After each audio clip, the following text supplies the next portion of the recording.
Kasi yung reason naman po bakit gano'n, kasi may trabaho si Devon, may bagong show nun. Ako po wala po akong bagong show nun, kaya wala pong nag-interview po sa akin nun. So, sinabi ko naman kay Devon, once ako may show at in-interview po ako at may press, nasabihin ko po yung party ko. So, pinag-usapan nyo yan? At sinabi ko po sa kanya. Hindi po kasi tama na ang babae umamin. Hindi, sa kahit anong nilagay mo, niligawan ko po si Devon, dalagang Pinay. Nanay, tatay, Talaga? simbahan muna sa simala. Talaga? Kaya special siya sa buhay ko. So, kailan yun nung niligaw, nagsimula mo? Pagkatapos po ng walwal. Tapos ng? Walwal. Ng walwal. Mga ilang months mo siyang niligaw? Tagal rin. Tagal. Tagal? Tagal Hindi ka naman. pinahirapan? Oo naman. Kaya ano naman, pinaghirapan. Ba't ganun? Ba't ganun procedure mo na talagang ligaw? Hindi ligaw text. Ganda nga yun eh. Yun nga. Diba sa mga edad Bira nila, na yung ganyan ligaw eh. text, FB lang, text. Ako feeling ko gusto ko lang maramdaman niya na kung gaano siya ka-espesyal. Ayoko yung kagaya na ngayon, bakit ako babagay sa mga tao ngayon. Hindi ko trip, hindi ko kinalakihan. So, na-appreciate ng family niya? So, na-appreciate ng family niya yung ginawa mo? Sana po. Pamamanhik. Hindi naman, grabe po. Ang gulo niya kasi kaysa sa mga. So, kailan naman yung pamamanhikan? Niligawan ko siya na matagal. Sinagot niya ako noong August 8. Noong August 8 last year. Oh,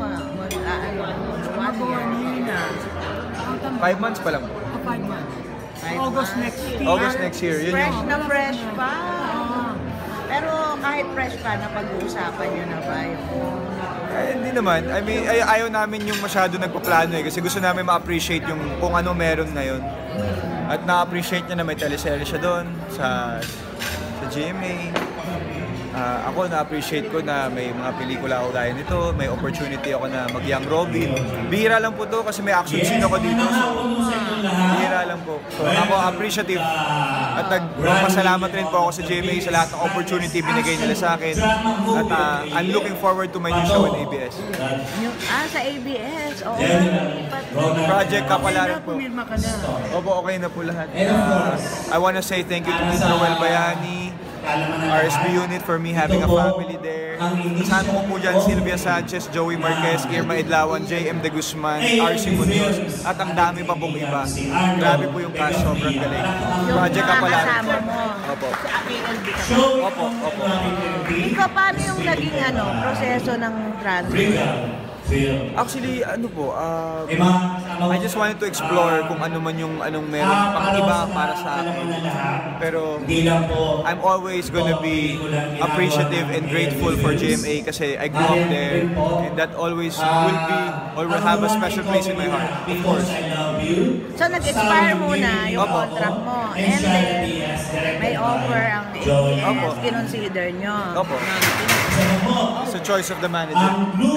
It was mutual. Me and my manager, we decided. Pero ikaw, talagang gusto mo na rin that time na i-try ang ibang network? I just want to try something new. Parang ganun. As a 26-year-old, I just want to produce like quality content for me. Anong pinirmahan mo doon? Network contract? Sorry? Anong pinirmahan mong contract? Where? Sa ABS. Oh no, I'm only in the show. As a show? I don't wanna I wanna focus on that show first. Wala mo ng exclusivity. At sino ka sa, anong title ng teleserye? Kapalaran. Kailan mag-start?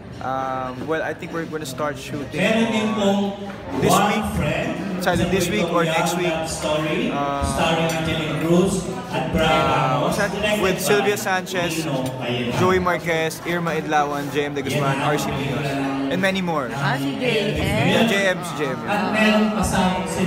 Ang tawag dito sa paano nagbaligtad kung kailan lumipat si Devon sa GMA, tsaka ka naman lumipat sa ABS. Hindi, okay lang naman kasi nag-switch. Pero hindi, nagsama naman kami sa GMA pero hindi kami pinagsama. So it's like they had no plans to pair us up. So.